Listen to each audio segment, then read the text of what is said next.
Hi friends, welcome to MKV family. இன்றைக்கி morning வெயில் இருந்துச்சு லைட்டாக. அப்படியே காலையில் எப்பயும் போல் பீட்ரூட் ஜூஸை குடிச்சிட்டு இந்த 7th மந்தில் ப்ளட் இன்னும் கொஞ்சம் இன்க்ரீஸ் ஆகணுன்றதுக்காக டெய்லி ரொட்டீனாக குடிச்சிட்ருக்கிறது தான். அதெல்லாம் குடிச்சிட்டு காலைல டிஃபனுமே சாப்பிட்டோம். உப்புமா தான் செஞ்சாங்க. பீட்ரூட் ஜூஸு, சுவரொட்டி இதெல்லாம் ரெகுலராக எடுத்துக்கிட்டு தான் இருக்கும். ஏன்னா இன்க்ரீஸ் ஆகணும் ஹீமோக்ளோபின்னு சொல்லிட்டு. இன்றைக்கி என்ன பார்க்க போகிறோம் அப்படின்னா, குட்டி க்ளீனிங் ஒர்க் தான் பார்க்க போகிறோம். ஏன்னா ரொம்பவும் டீப்பாக க்ளீன் பண்ண முடியாது. ஏன்னா இந்த வீடு ஒரு 3 months தான் இருக்கும். ஃபுல்லாகவே ஒட்டுற கொஞ்சம் இருந்துச்சு. அதுவும் கிச்சன் ரொம்ப நாளாக க்ளீன் பண்ணணும், கீழே ஸ்லாப்பெல்லாம் க்ளீன் பண்ணணும் அப்படின்னு நினச்சிட்டு இருந்தேன்.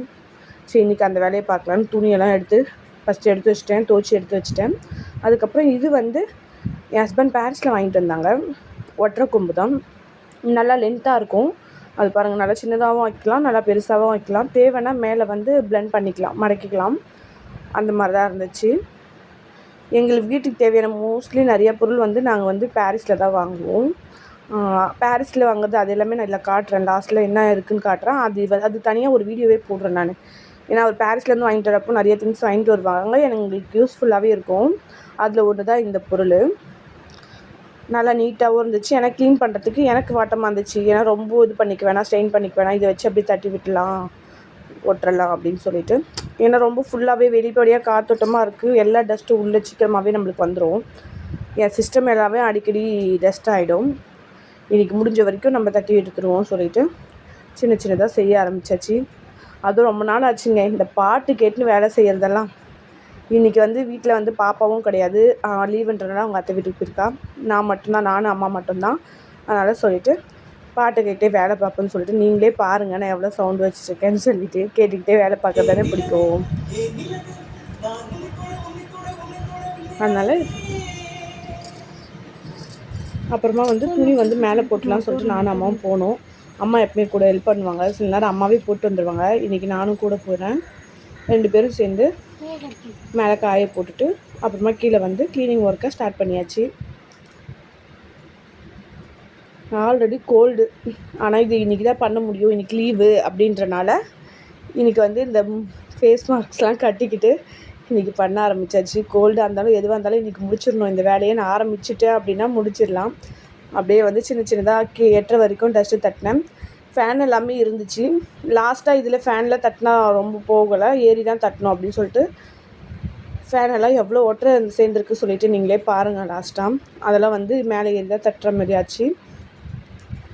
கீழே இதெல்லாம் லைட்டாக கை கெட்டுறதெல்லாம் இதை வச்சே தட்டிட்டேன். கொசு வலையெல்லாம் இதை வச்சு தட்டினேன். நல்லாவே டஸ்ட் போச்சு. அப்புறம் என்னோடய உட்கார்ற சேர்லேயுமே அவ்வளோ டஸ்ட் இருந்துச்சு.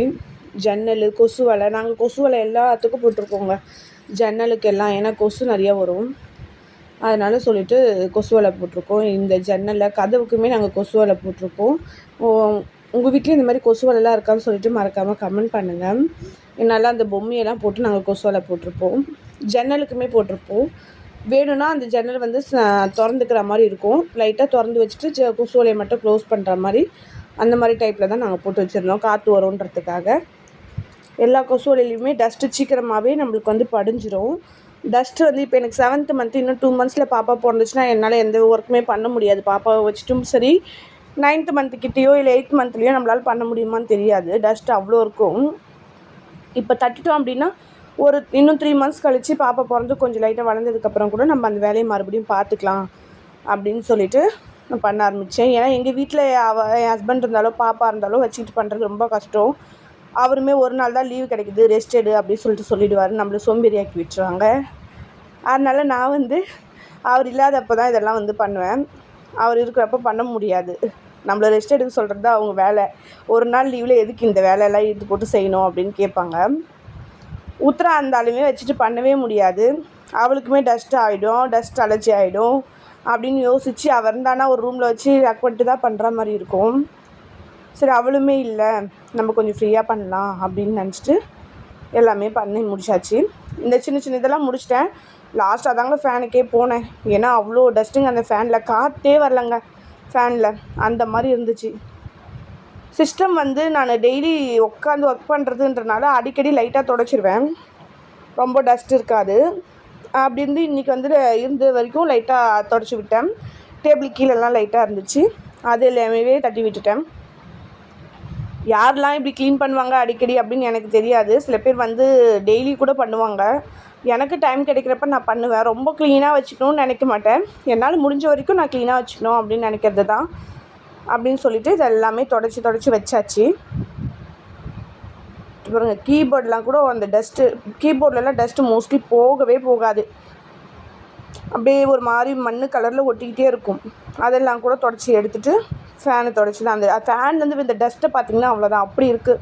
அப்புறம் எப்படி ஃபேன்லேருந்து காற்று வரும், காற்றே இல்லை இங்கே அப்படின்னு சொல்லிவிட்டு தொடச்சி நான் மேலே லைட்டாக ஏறி தான் தொடச்சி, வேறு என்ன பண்ணுறது, ஏறிட்டு எப்படியோ ஏறிட்டு தொடச்சி எடுத்துட்டேன். அப்புறம் கிச்சனை பாருங்கள் எப்படி இருக்குது சொல்லிவிட்டு. ஏன்னா வந்து நான் சமைக்கிறது இல்லை, மோஸ்ட்லி அதிகமாக எங்கள் அத்தை சமைப்பாங்க. நான் எப்போயாவது லீவ் டைமில் சமைப்பேன். அவங்க சமைக்கிறப்போ அவங்களுக்கு ஏற்ற மாதிரி கிச்சன் வச்சுப்பாங்க. நான் ஒன்றும் சொல்லிக்க மாட்டேன். அதுக்கப்புறம் நான் க்ளீன் பண்ணணும்னு நினைக்கிறப்ப நான் பண்ணிவிடுவேன். அப்படி தான் இன்றைக்கி பண்ணேன். எப்படி பண்ணியிருக்கேன்னு பாருங்கள். எங்கெல்லாம் வைக்கணுமோ கரெக்டாக வச்சுட்டேன். அப்புறமா வீடு துடைச்சிடலாம் அப்படின்னு சொல்லிட்டு, ஏன்னா நான் அடிக்கடி வீடு துடைக்கிறதுமே கிடையாது. கன்சீவ் ஆனதுலேருந்து எனக்கு ரொம்ப பேக் பெயின் எல்லாமே இருக்குதுன்றனால வீடுமே அதிகமாக துடைக்கிறது கிடையாது. இப்போ தான் இன்றைக்கி தான் வந்து துடைக்க ஆரம்பித்தேன். ஒரு 2 வீக்ஸ் இருக்கும் தொடச்சி. அப்படியே அங்கே நான் கீழே வச்சுருக்கேன் பாருங்கள், அது எல்லாமே நாங்கள் பாரிஸில் வாங்கின ஐட்டம்ஸ் தான். கண்டிப்பாக இதெல்லாம் வாங்கிட்டு வரப்போ நான் ஒரு நாள் உங்களுக்கு சொல்கிறேன், தனியாக வீடியோ போடுறேன் என்னெல்லாம் வாங்கிட்டு வருவாருன்னு சொல்லிட்டு பாரிஸில். லாஸ்ட்டாக தொடச்சதுக்கப்புறம் வீடு எப்படி இருக்குன்னு பாருங்கள். ஃபுல்லாக தொடச்சி எடுத்துட்டேன் நான். ஏன்னா அவ்வளோ அந்த டைல்ஸ்க்கு வந்து அழுக்கு அவ்வளோ இருந்துச்சு. இன்னொரு விளாகில் சந்திப்போம். தேங்க்யூ, பாய் பாய், டாட்டா. சேனலை சப்ஸ்கிரைப் பண்ணுங்கள்.